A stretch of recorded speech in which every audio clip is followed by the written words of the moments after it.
On today's Film and Whiskey, it's bracket time, the most wonderful time of the year.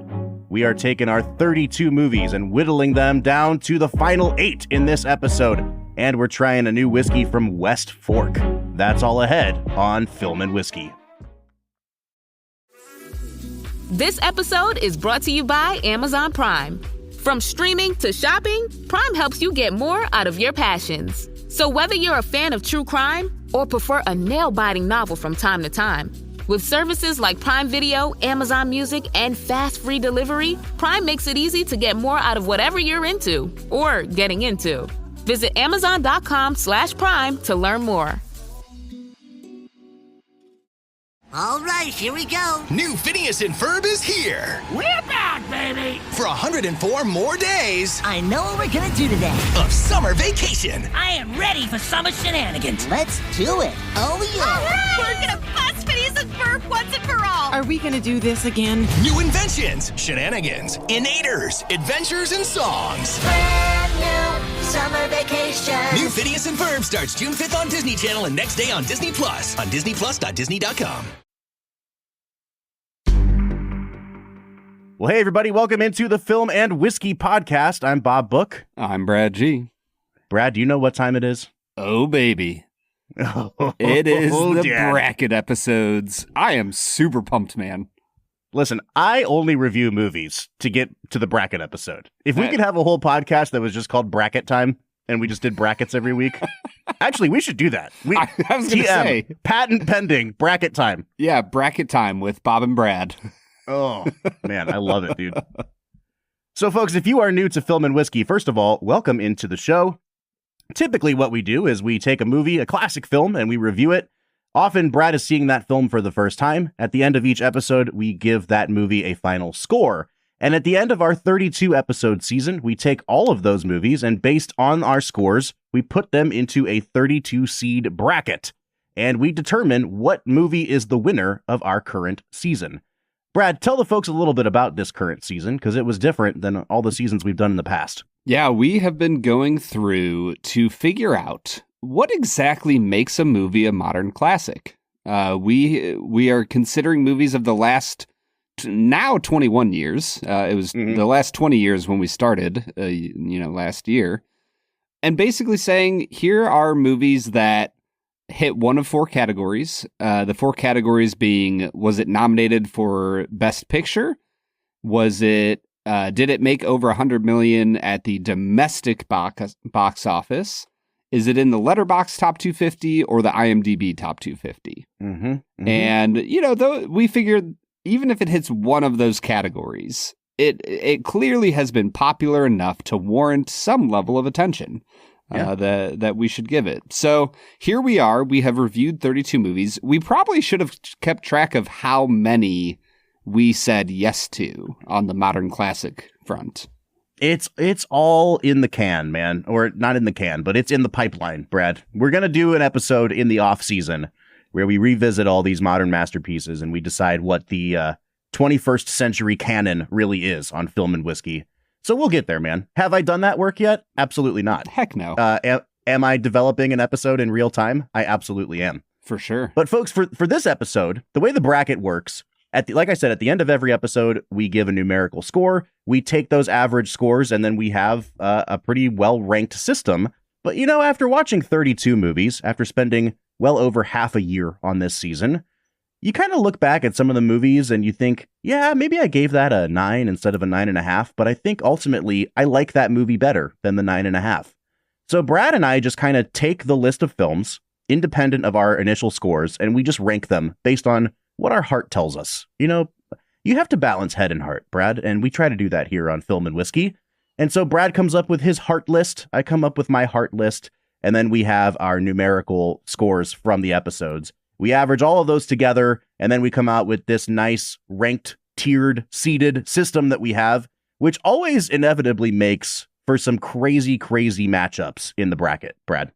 Yeah, it seems like every year there is 1 or 2 matchups, usually in the second round, where you're like, this is a number 8 versus a 14 or something. And yet one of us is like really standing hard for the number 14 seed. And you never know what's going to happen, man. Yeah, 100%. Now, when we get into these matchups, we're going to go through this entire bracket. If Brad and I agree which movie is better, then it's great. Our friendship remains, and we are not at each other's throats. That movie moves on to the next round. If we are at a loggerheads here, Brad, we have to flip a coin, and we call that coin the coin of destiny. It controls us all. Now, in years past, Brad has controlled the coin of destiny, and I am always more than a bit skeptical of his process, but he swears by it. You've flipped a few times here or there. He says, my methods get results. Those results right. usually favor Brad, but, what are you going to do?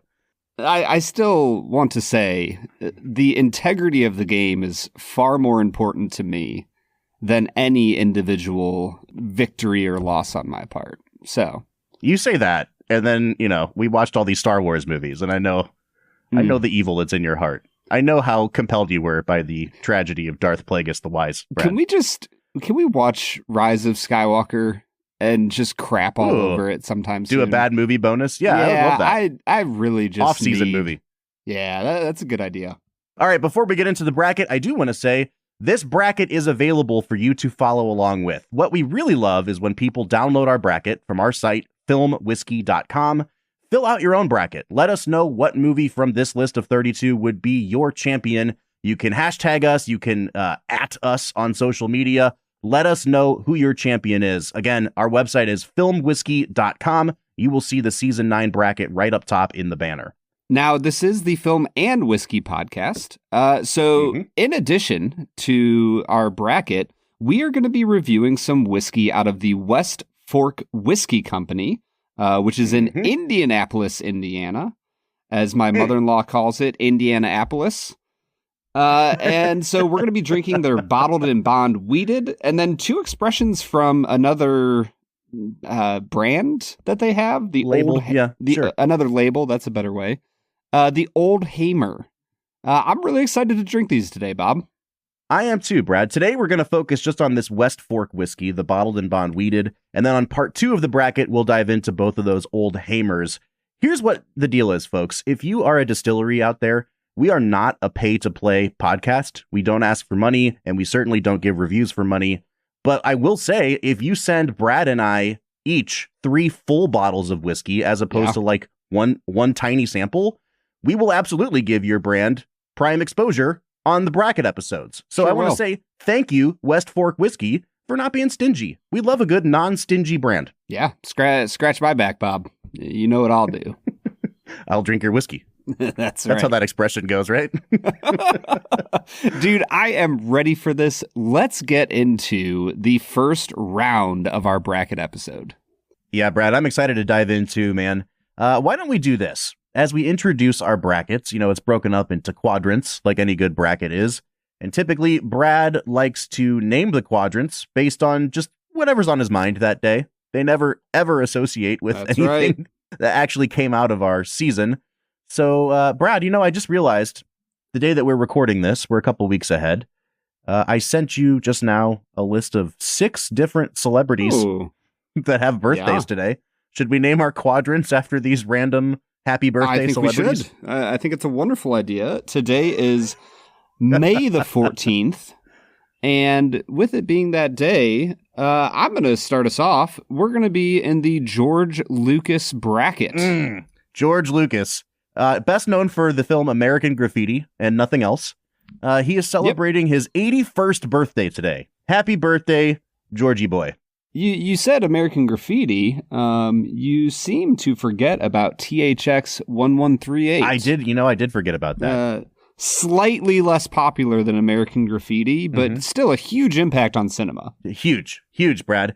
And that's befitting of this quadrant that we're in, the Lucas quadrant. Why don't we go ahead and start with our first overall matchup here, featuring our top seed, the movie Whiplash. Brad, I don't think I would have picked Whiplash as the number 1 seed if you just asked me to name what movie would be number 1. But it's one of those films that's like, it's so perfectly made that even though I don't think it was either one of our actual number one films, it still got the highest overall point total here. Yeah, and it makes sense, dude. This movie hits on so many different cylinders. The performances are like spot on, pitch perfect. And it asks like a really interesting question in a world where like hustle culture is a thing. Mm-hmm. This movie is asking like, is it all worth it? What are you willing to sacrifice for greatness? And I think that's a question that our culture is kind of struggling with. So, Whiplash, phenomenal movie. It's going up against the number 32 overall seed, Joker. Now, before the DC fanboys come for us, I have to say I liked Joker a lot better this time around than I remembered liking it. And I don't think any movie in our ranking got lower than like a 6.5 or 7 on average. We had a lot of good movies this year. Joker just got the lowest score. And you know what, Brad? I don't really know that there's a lot of conversation to happen here about this matchup. Whiplash is quite simply a better movie than Joker. I really wish that Joaquin Phoenix, when he's on the tram with the bros, the finance bros, I really just wish he walked up to them and like slapped them in the face and was like, "Not quite my time." 1, 2, 3. 1, 2, 3. All right, Whiplash is moving on into the round of 16. Let's get into the real meat here, Brad. We're looking at the number 16 overall seed, Ratatouille, up against the number 17 seed, Spotlight. Boy, oh boy, could we have picked two movies that are more thematically different than Ratatouille and Spotlight. I'm curious to hear, Brad, what you thought of both of these movies, because as I recall, Ratatouille was a little further down your heart list than I would have expected. Yeah, Ratatouille, I did not see it when it came out. It wasn't like a highlight of the Pixar experience for me. I still really like this movie. Like, it is still a solid Pixar film, which makes it better than like 80% of all other animated films. Spotlight, I really, really enjoyed. It was well made. The pacing was really well done. This was one of the hardest matchups for me. Not even thematically, because obviously there's like, we should probably make the movie about exposing child predators. Move on. That's probably a good thing to do. Mm-hmm. But I didn't do that, Bob. I chose Ratatouille. I did too. And it's hard because I think in that episode we said Spotlight is kind of hitting the ceiling of what this kind of movie can do. And that's like a really commendable thing. But it's like a perfectly 8.5 movie. And I think Ratatouille is kind of like a movie that might have an overinflated reputation now, but is still just like, even with flaws, at least a 9 for me. So Ratatouille is moving on for me. And that takes us to our next matchup, the number 9 overall seed, 1917, up against the number 24 seed, Her. Thoughts, Brad? This was a harder matchup for me than I thought, a 15 spot difference would give us. I enjoyed Her. It made me think. It was interesting. I think Joaquin Phoenix is excellent. I think our girl ScarJo is incredible. What a great voice performance from her. At the end of the day, like 1917 is such a grand, ambitious movie. I had to move it on. I don't know, man. Like, was there any qualms in your heart about moving 1917 on, or did you want Her to go further? I mean, I remember liking Her a lot when I saw it when I was 23 or whatever. And I think it played better in the movie theater because it is a slow movie. And I think sometimes when you're like in a theater and kind of forced to reckon with a movie on its own terms and don't have the distractions, it works better. I found it to be a little slow this time. Like, I found it to be quite boring at parts. And that sucked because I like what the movie does overall. I just think 1917 is better. And so, that's the third favorite in a row to move on to the round of 16. And that takes us to our last matchup in the Lucas quadrant. The number 8 overall seed, La La Land, up against the number 25 seed, The Help. I do not imagine that this is a hard decision for you, Brad. It was a much harder decision for me. Oh, get out of here, dude. I like The Help. I know that it's problematic. It's a good movie. And Viola Davis is incredible. The Help In fact, is this year's Green Book. Yeah, I mean that's 100% what it is. But they're both good movies. I don't care what anybody says. Yeah, no, I'm with you. I like The Help. It's no La La Land. I think La La Land is a movie that for some people it's like this is a masterpiece, and for me it's like it is reaching for masterpiece, and I just don't think we make human beings like this anymore. Like Ryan Gosling is never going to be Gene Kelly or Donald O'Connor, or and so I think the fact that it can't quite hit those heights for me. Some days I'm like La La Land's a 9, and other days I look at La La Land and I'm like it's a 7. And so I will tell you straight up, my first draft of my bracket, I moved on The Help. I'm not going to do that today. I'm going to put La La Land here, but I do think it's going to kind of meet a buzzsaw for me in 1917 in the next round. Yeah, that's pretty wild to me, Bob, because at the end of the day, like, you are correct. We don't make Gene Kelly and Fred Astaire's anymore. Like that, like Ginger Rogers just isn't coming out of nowhere to be the greatest dancer of the generation. It's not going to happen. Which means if you're going to make a musical, you have to make it about the story and about the human experience. And I think that's why La La Land sticks out for me. So we can have that argument next round. I'm just letting you know, La La Land is a perfect modern masterpiece. Did you give it a 10? Musical. If you didn't give it a 10, you gave it a 9.5. I know how much you love that movie. I'm pretty positive I gave it a 10. Yeah, I'm just not there, man. But you know what? It's good enough to move on to the round of 16, and that gives us our first 4 entries in the round of 16. Whiplash, Ratatouille, 1917, and La La Land. 4 damn good movies, if I may say so myself, Brad. Dude, I'm not going to lie. I was looking at our, let's see, it's 32, 16, 8. My top 8 could be winners of just about any season. This was the hardest Elite 8 I think I've ever had. All right, well, we're going down to the next bracket. If you're following along, it's the bottom left bracket, which we are naming what?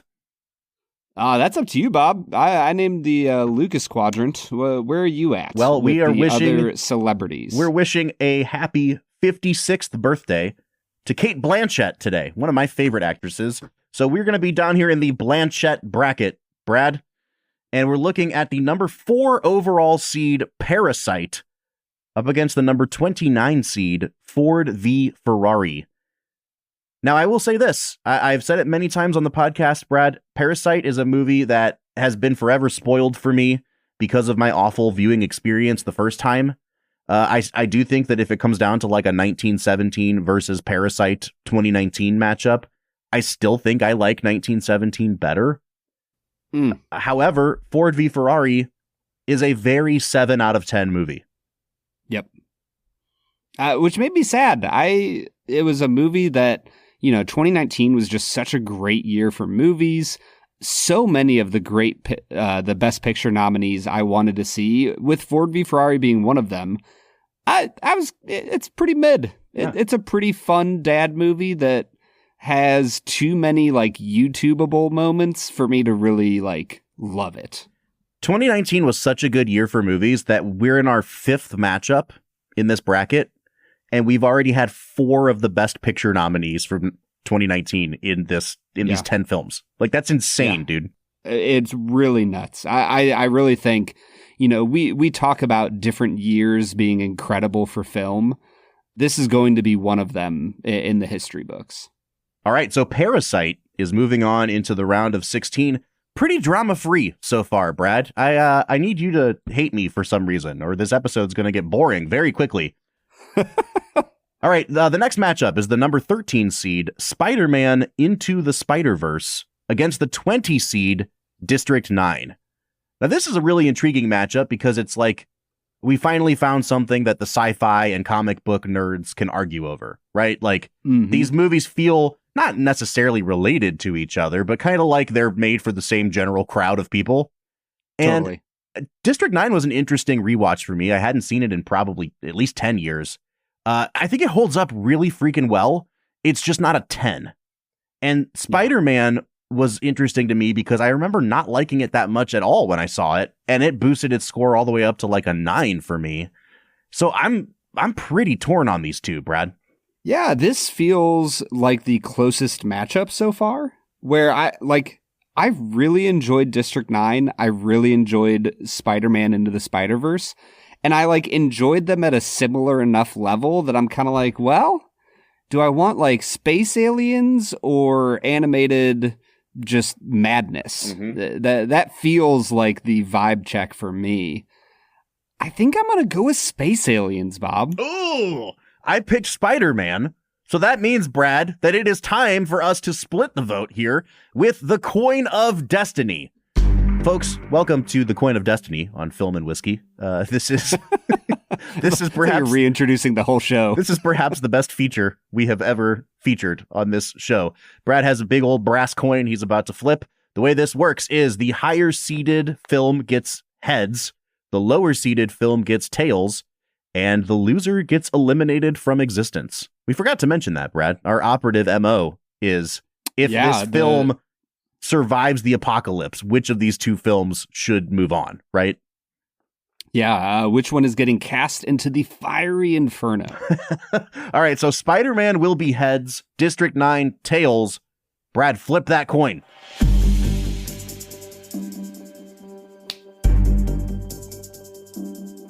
Bob, I have flipped onto heads, which means Spider-Man Into the Spider-Verse has escaped annihilation. For now. Are you much of a annihilationist, Bob? How do you feel about God destroying the souls of the unworthy? Oh man, that's a great question. I'm big into soul destruction, Brad. You know, it just sounds cooler. It's more metal that way.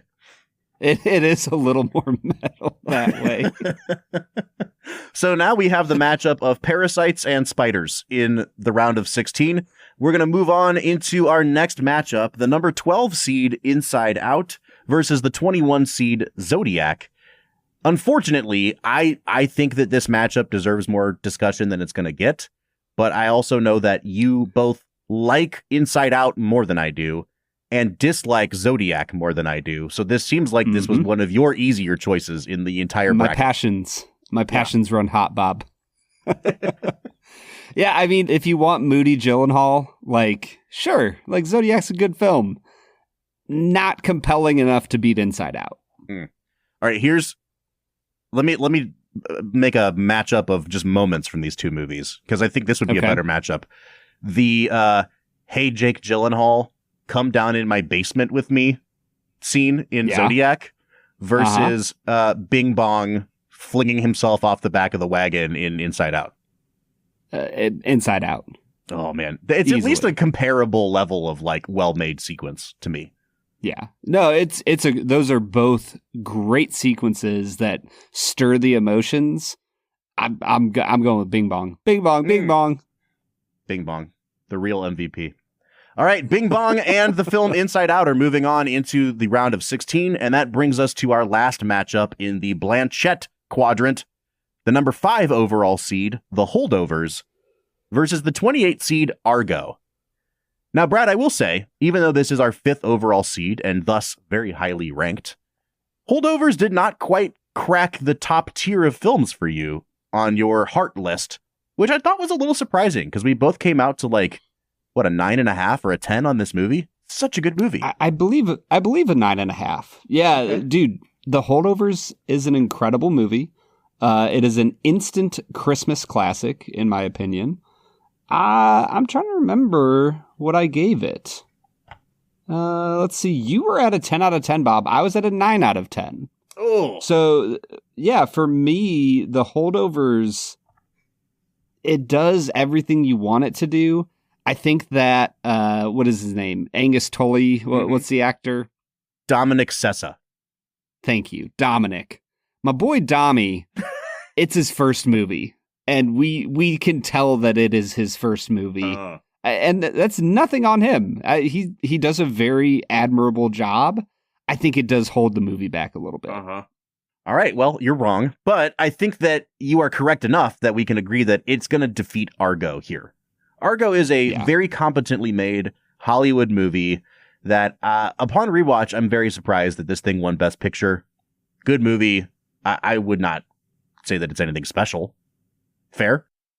Yeah, totally. I don't, yeah. There's just certain movies that maybe it made sense in the era for it to win that award. It's a good, fun movie that I'm not sure how it won Best Picture. All right, so we have our first 8 entrants into the round of 16. Brad, have you been keeping track here? I sure have. We have Whiplash, Ratatouille, 1917, La La Land, Parasite, Spider-Man Into the Spider-Verse, Inside Out, and The Holdovers. Brad, I think it's time that we take a break here as we're in between the round. Let's try our whiskey for the day. West Fork, bottled and bond, weeded. What do you say? Let's get to it. At Sierra, discover great deals on top brand workout gear, like high-quality walking shoes, which might lead to another discovery. 40,000 steps, baby. Who's on top now, Karen? You've taken the office step challenge a step too far. Don't worry, though. Sierra also has yoga gear. It might be a good place to find your zen. Discover top brands at unexpectedly low prices. Sierra, let's get moving. The NBA playoffs are here, and I'm getting my bets in on FanDuel. Talk to me, Chuck GPT. What do you know? All sorts of interesting stuff, even Charles Barkley's greatest fear. Hey, nobody needs to know that. New customers bet $5 and get $200 in bonus bets if you win. FanDuel, America's #1 sportsbook. 21 plus and present in Virginia. Must be first online real money wager. $5 deposit required. Bonus issued is non-withdrawable bonus bets that expires 7 days after receipt. Restrictions apply. See full terms at FanDuel.com/sportsbook. Gambling problem? Call 1-800-GAMBLER.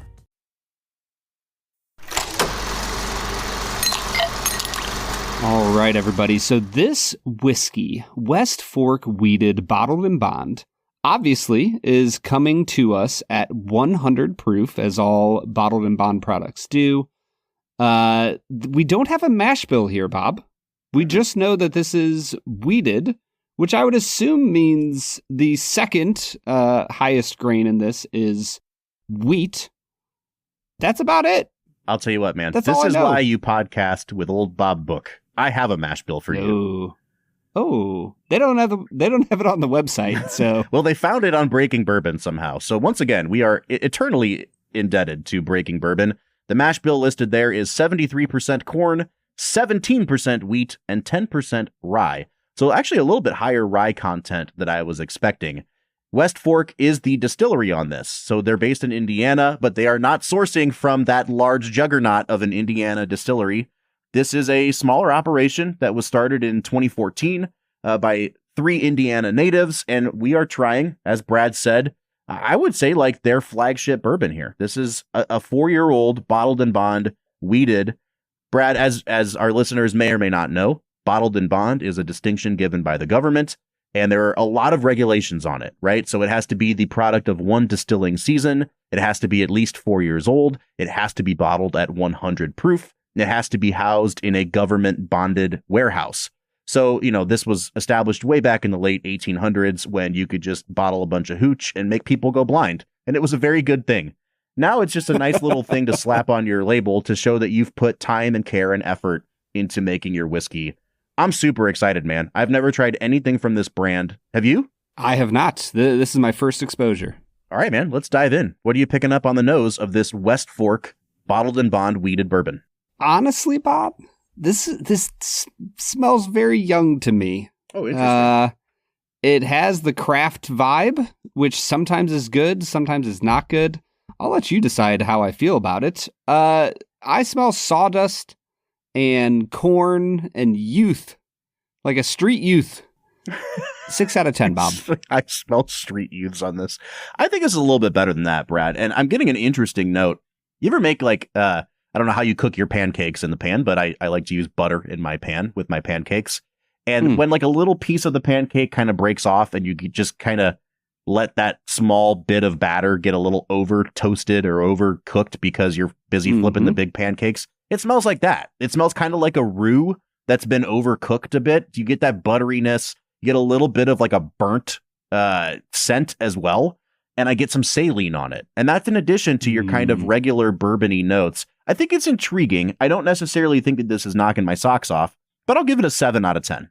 I think on the palate, the corn really comes through. It, to me, just tastes very young. which I know that this is 4 years old.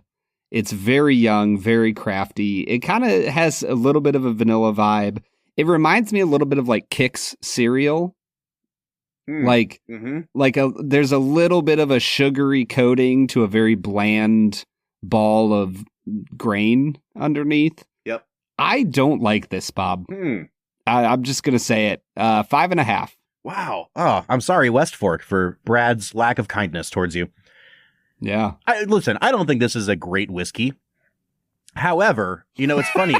Like, Brad is being so mean. I also, too, do not think this is a great whiskey. Well, I mean, I think it's a pretty good whiskey, though. Like, some whiskeys are great, and most whiskeys are good, and some whiskeys are bad. And this is definitely not bad to me. So, like, here's where I'm at on it, though. We've been saying for multiple episodes, like, oh, this whiskey reminds me of the kind of whiskeys that we drink at the Kentucky Bourbon Festival. This whiskey reminds me of the whiskeys we drink at the Ohio Distillers Festival. Like, there is something about, like, it's a startup distillery. Their stuff is just coming to age. It still has a little bit of youthfulness on it, for sure. And it's a little bit thinner and just not as bold, not as syrupy on the palate. But it's still, like, I like that kind of whiskey because it feels like you're kind of getting in on the ground floor of something. You know what I mean? Like, I'm not going to put this up against anything from like a well-aged Kentucky stock, but I'm still going to give it a 6.5 on the palate, Brad. I am going to be honest with you, Bob. If you start comparing things to the Ohio Craft Whiskey Festival, finish is Taste of Sour Wheat, and I'll give it a 5 out of 10. Yeah, again, I don't find this to be as unpalatable as you. I think it's pretty good. I'm going to give it a 6.5 again on the finish. Overall balance, if you're reviewing movies on the Roger Ebert, like 4-star scale, this is like a 2.5 out of 4 for me. It's like right in that 6.5 range. I think I'll probably go there again with this one, Brad. Yeah, I'll give it a 6 out of 10 on balance. For it not being my favorite craft whiskey, like the experience is palatable and straightforward. So I'll give it a 6 out of 10 on balance. Value-wise, they are selling this for $45, which I do think is a very reasonable price. I have seen some craft distilleries out there that I'm not going to name selling whiskey much worse than this for $80 to $140. Yep. So like good on them. $45 is an accurate place to sell this at. I'm still going to say, for what you are getting in the bottle, I think you could spend $45 elsewhere and get much better value. But at the end of the day, they are pricing it at the right point. I'll give it a 6 out of 10 on value. I'm going to give it a 7 out of 10. I just have a soft spot for the little guy in areas like this. I work in marketing and I work with a lot of startup companies. I've worked with a coffee company for a couple of years. And like one of the things that we always get is like, why is your coffee more expensive than insert giant brand? And it's like, because they make $3 billion a year and they own all their facilities and they own farms. And like they have completely streamlined the entire process of coffee growing, importing, roasting. Like it costs money. They are the oil baron of the coffee world. Yeah, I mean, like it costs money when you're a little guy and you're trying to break into the industry. And I think to price this at $45 is actually quite generous of them to do. I'm going to give it a 7 here. Brad, that takes me to a 33.5 out of 50. Where are you falling on this one? Not terribly lower than you, but 28.5 out of 50. All right, so that takes us to a 62 out of 100 or a 31 out of 50. I think this is a good baseline place to start with West Fork. I have definitely tried the other two Old Hamers, and I think they are a step up from here, Brad. So I'm excited to dive into those two in our next episode. Yeah, I will say, Bob, I have drank all 3 of them before this. I knew going into it I did not like this bottled and bond weeded. And just in case there is somebody out there who listens to this episode and not the next, although that would be just asinine of you not to finish out the bracket episode. I want you to know the Old Hamers cast strength and rum finish are really, really good. They're really and good. I like what they're doing at West Fork. I'm excited to review those in the next episode. The bottle and bottle we did just didn't quite do it for me, Bob. That's okay, man. You know what does do it for me, Brad? What's that, Robert? The season 9 bracket challenge. Is it getting slapped in the face by J.K. Simmons? Oh, a huge turn on. Let's get back into that bracket, Brad.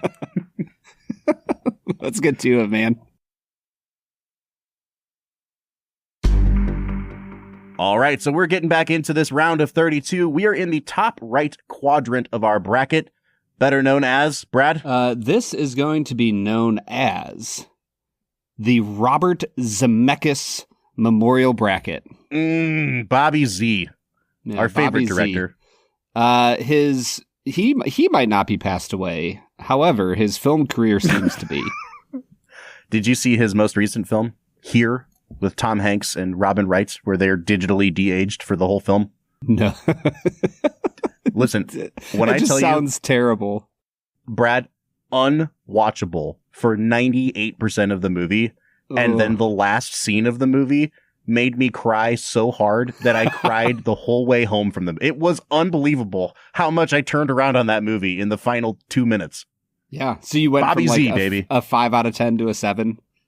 I went from like a 3 to like a 5.5. But still, it's a big jump. That's almost as big as my jump on Eternal Sunshine. So Yeah.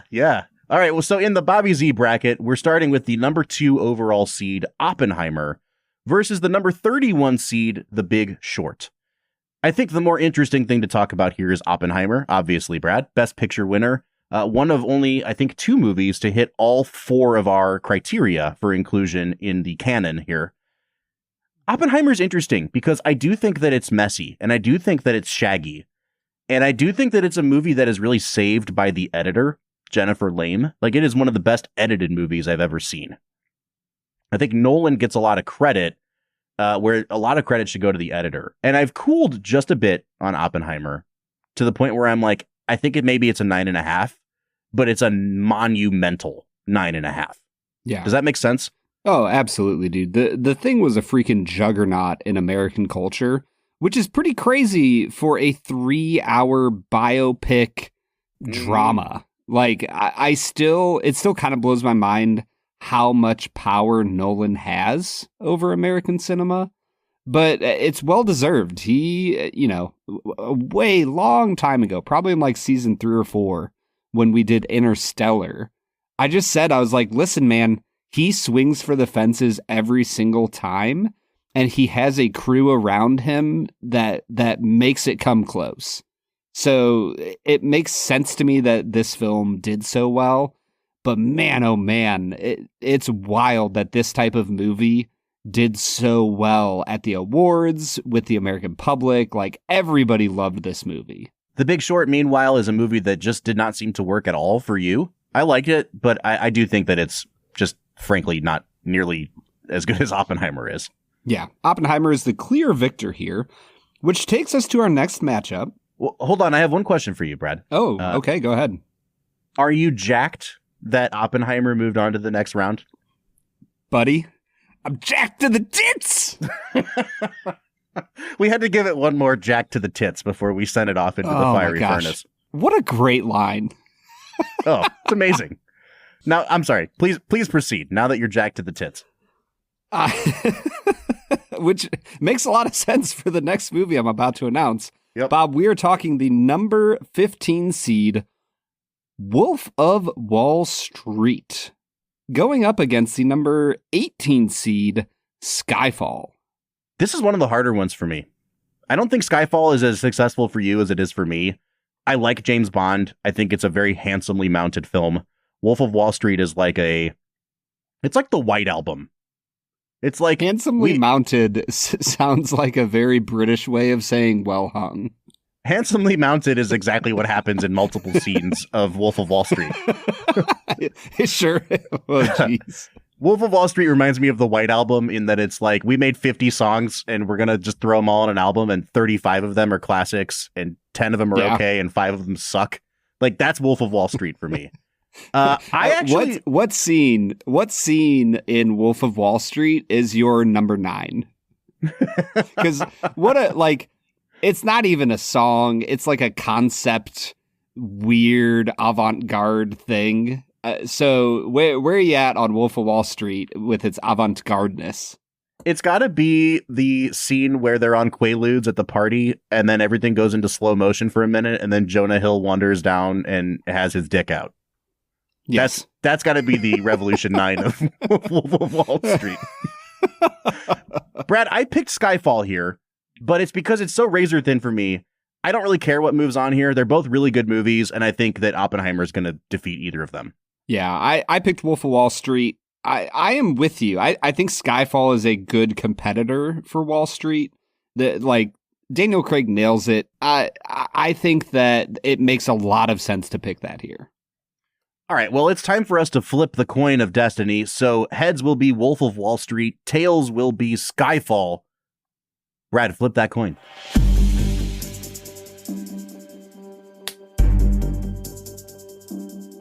Bob, we are on a streak. Heads has won again, which means the Wolf of Wall Street has moved on. I'm not going anywhere. You have such a weird pronunciation of that title. The Wolf of Wall Street. It's Gary Oldman. Gary Oldman. All right, dude. Let's move down into our next matchup. The number 10 film, How to Train Your Dragon, versus the number 23 movie, Moneyball. Bob, I was a little surprised at both of these rankings. Yeah. I did not expect How to Train Your Dragon to be this high. Mm-hmm. I didn't expect Moneyball to be quite this low. You like Moneyball less than me. And I think that I've just kind of shared with you again that it has the like spotlight syndrome of the ceiling on the way this movie is made is like a perfect 8.5. Like it will never achieve higher than an 8.5, but it is like a great 8.5. I just think How to Train Your Dragon is more successful at what it's trying to do. Like it is a perfect 9 or a 9.5 for me. And especially with that crappy remake coming out soon, I want to hang on to this one for as long as we can, Brad. Do you think it's going to be garbage? Oh, absolutely. The early reports on people who have seen it has said that it's like in the 90s, this director, Gus Van Sant, did a remake of Alfred Hitchcock's Psycho. And the whole premise was like, it's a shot for shot remake. Like we have set the camera up in exactly the same way. And they said that this is basically that. But like Roger Deakins helped make this version and did not help make the new version. So, you know, how good can it be? Yeah. Yeah. I mean, if you get Deakins on it, you know, maybe it has a chance. That's unfortunate, man. At the end of the day, I think that this, you know, we compared it to Avatar a few times. I think that a live action remake of this movie actually could make sense. You just have to do it right. You have to cast it well. You have to have a good cinematographer. Yeah. And too often, these are money grabs, which means they're not going to hire the best crew. Yep. Right? You're not going to get Deakins or like, I don't know, like, could you imagine if like Denis took a swing at this movie? Like, that would be freaking cool if he made a version of How to Train Your Dragon. Alas, he did not. But I do think it's good enough to move on to the round of 16, Brad. Yeah, totally. It is better than Moneyball. Moneyball's a perfect dad movie, man. Yeah, it's going into the fiery furnace. And as Brad Pitt says in that movie, how can you not be romantic about dragons? So we're moving that on to the next round. And that takes us to what is for sure Brad's favorite matchup and the easiest one for him in this entire bracket. Witness me! We're talking about the number 7 seed Mad Max Fury Road up against the 26 seed Creed. Now listen, we both know what's moving on here. I think Creed's a good movie, and I was shocked at how flawed it was on rewatch for me this time around. Yeah, it's a good film. It comes nowhere close to the moniker of modern masterpiece. Like, Mad Max does some damage in my bracket, Bob. I'm sure it does. I still I can't believe I watched that film twice in a day. And yet when I think about it, I'm like, man, I should probably go watch Mad Max again. Well, I guess it's moving on here, Brad. And that means that we have our first 4 entries into the round of 16 in this side of the bracket. But we've got to finish out our final quadrant. And today we are celebrating the 54th birthday of the director Sofia Coppola. So we're down here in the Coppola region, Brad. And we're starting out with a movie that I think Sofia Coppola would really love because it has the same kind of vibe and rhythm as Lost in Translation. It's my personal favorite movie of this entire bracket. It's the number 3 overall seed, Past Lives, going up against the number 30 seed, John Wick. John Wick, a good movie that I liked a lot. It is no Past Lives. I really wish that we had the crossover where like John Wick is like in a murder spree and it just so happens to like coincide with them drinking at the bar in the middle of the night. Mm-hmm. I think that's the crossover film that we all need and deserve, where whatever the Korean gentleman's name is, his childhood love is murdered, and so now he becomes the new John Wick. So would it be called Past Wick? Is that the name of the mashup? Past Wicks. Past Wicks. Can we say goodbye to John Wick? Yeah, we can. We can shoot it in the head, Bob. He says, "I'm thinking I'm back," and I say, "Au contraire." Go into the fire. What a terrible line. Oh, you're ridiculous. That is a line written by a stuntman. Yeah, I'm sorry. It was a good movie. Past Lives is way better. Past Lives moves on into the round of 16. Now, Brad, before we move on, I got to ask you about your Past Lives ranking. You've got it at number 7, which is a very admirable ranking. It is behind Mad Max Fury Road for you. It's behind Parasite, Oppenheimer, La La Land, Whiplash, and a movie that has yet to be named. Is it just that you don't think it's as good? Is it just that it didn't capture your heart as much as some of these? Where are you at on Past Lives? I was going to say, it's a heart ranking. Mm-hmm. Looking back at my list, I could maybe move Mad Max up a few slots, maybe to the 4 slot and drop Oppenheimer and Parasite back. Dude, these top 6 movies, all of them could probably replace each other at number 1. But not Past Lives, because that's at 7. Yeah, Past Lives is the first one that's just outside that doesn't hit that, man, this could be my number 1 movie. Man. On any given day, I could look at Parasite, Oppenheimer, Whiplash, and be like, yes, this is the number 1 movie of the season. I think the highest I could go for Past Lives would be 4 or 5. Mm-hmm. So yeah, I really love Past Lives. I think it's a beautiful story. I think it asks phenomenally important questions about the human experience and how we go about our lives. It's just not quite there on a, Mad Max has the holy shit, this is one of the coolest things I've ever seen on a movie screen factor.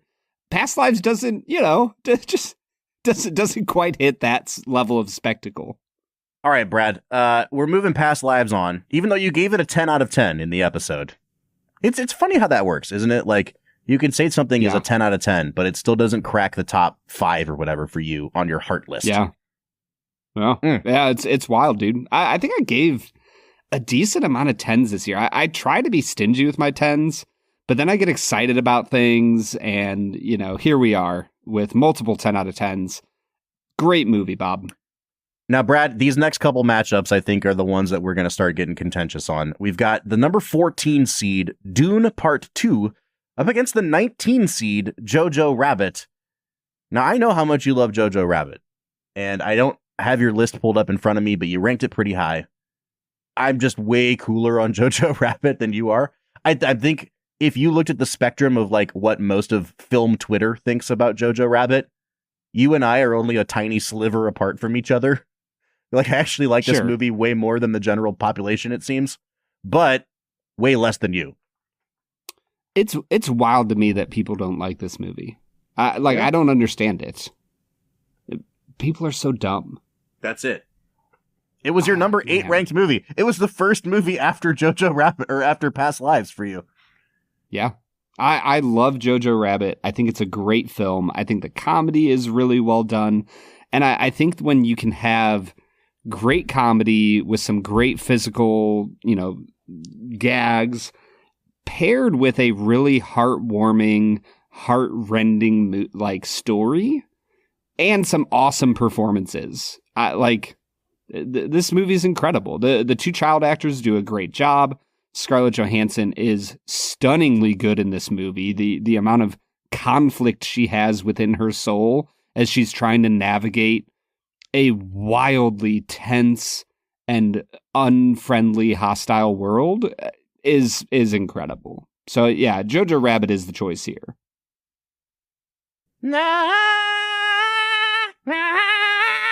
I'm going Dune, baby. I'm going Lisan Al-Gaib. I want him riding a sandworm into the next round, Brad. Screw that kid, Jojo. Throw him into the fiery furnace with the rest of the Nazis. I want the Lisan Al-Gaib. Hey, man, he's not a Nazi at the end of the movie. And you know what? Honestly, Paul Atreides kind of is a Nazi at the end of the movie. So, we're just going to ignore that. We all know where Bob stands. Dune Part 2 is moving on for me, Brad, and that means that we have a coin flip in our future here. Dune, as the higher ranked movie, is going to be heads. Jojo Rabbit is tails. Brad, flip the coin of destiny.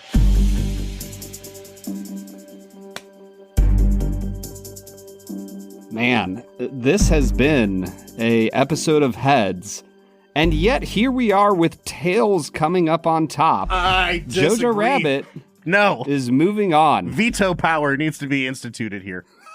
I cannot believe we are moving Jojo freaking Rabbit on over Dune Part 2. Dude, here's the thing. I could show you my bracket. I literally wrote down Jojo, and then I thought about it, and I was like, Dune's probably the better movie. And I scribbled out Jojo, and I wrote Dune. And then, literally as we started, I was looking at it, and I'm like, nah, Jojo's moving on. Well, maybe I can get back at you here with this next one, because we've got the number 11 overall seed, Everything Everywhere All at Once, up against the number 22 seed, Once Upon a Time in Hollywood. I want to bury the lead here a little bit, Brad, because I know you're chomping at the bit. Once Upon a Time in Hollywood is where I'm going to start.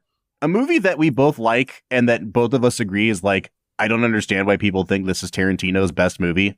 It just rambles and then it ends, and the ending is so good that people forget how much it rambles. For some people, that works.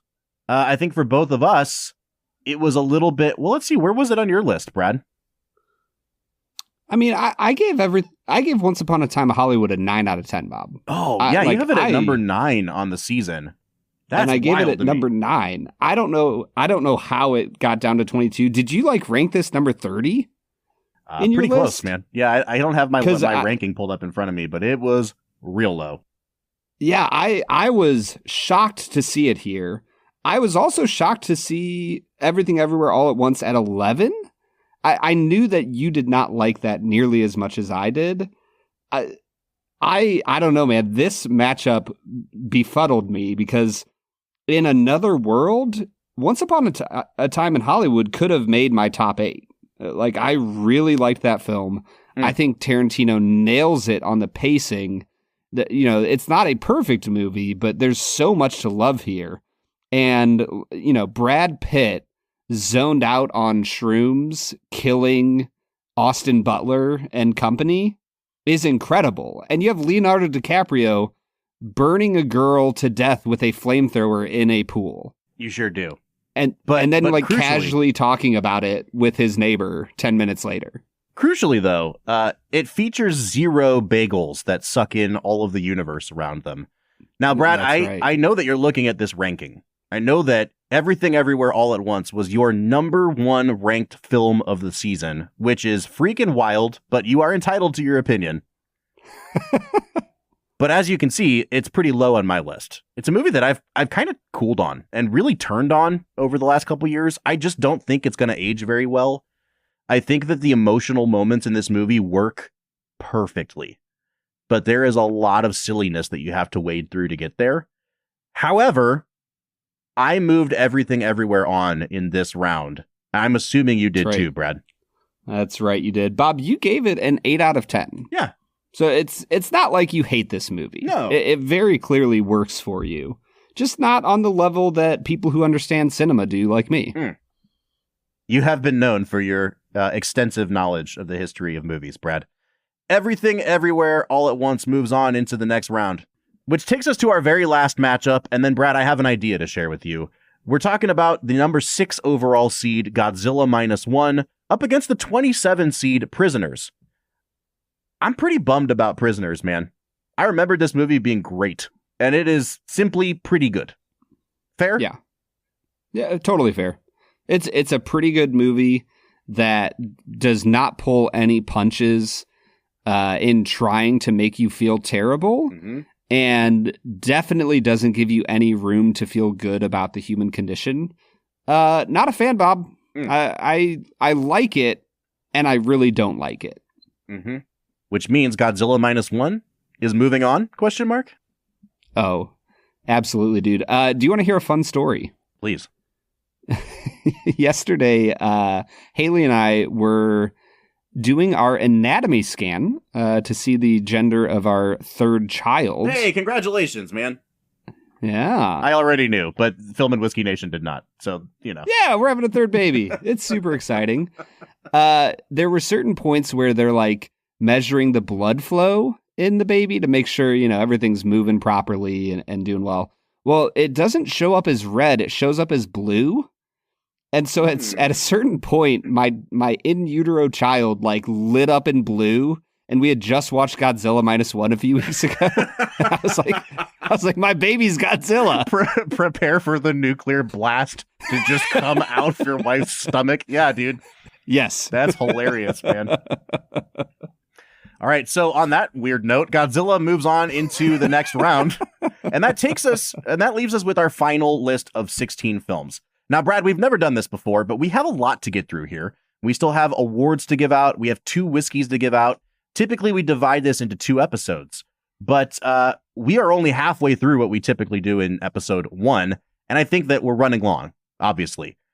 I think I should propose a 3rd episode of Bracket Challenge. A 3rd episode. I think let's stop here today, right? Let's take the round of 16, just the round of 16 in the next episode, and we'll knock out these whiskeys and some awards, and then we will proceed with our round of 8, round of 4 championship in the final episode.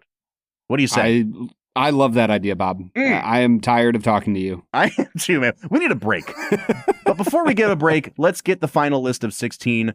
Brad, can you share that list with our listeners? We have Whiplash versus Ratatouille, 1917 versus La La Land, Parasite versus Spider-Man Into the Spider-Verse, Inside Out versus The Holdovers, Oppenheimer versus Wolf of Wall Street, How to Train Your Dragon versus Mad Max Fury Road, Past Lives versus Jojo Rabbit, Everything Everywhere All at Once, facing off against the monster itself, Godzilla -1. All right, folks. So what we're going to do is, today's Tuesday. On Friday, we will release part 2 of the Bracket Challenge, which is our round of 16. And then we'll come back after the weekend. We'll finish it out next Tuesday with the real final episode. You get 3 episodes for the price of 2, folks. Where else can you get that but Film and Whiskey? Join us on Friday for the next episode. But until then, I'm Bob Book. I'm Brad G. And we'll see you next time.